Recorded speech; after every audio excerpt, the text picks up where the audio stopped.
ఎందుకంటే గోధూళి ధూసరిత కోమల గోపవేషం గోపాల బాలక శతైరనుగమ్యమానం సాయంతనే ప్రతిగృహం పశుబంధనార్థం గచ్చంతమచ్యుత శిశుం ప్రణతోస్మి నిత్యం అంటారు లీలాసుకులు వారు.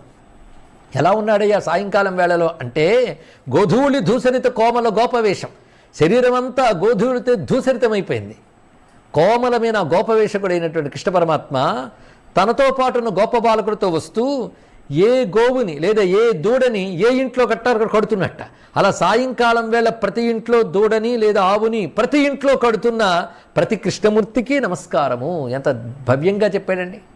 అసలు నిజానికి ఆయన పాదాలు పేడలో తిరగాల్సిన పాదాలా?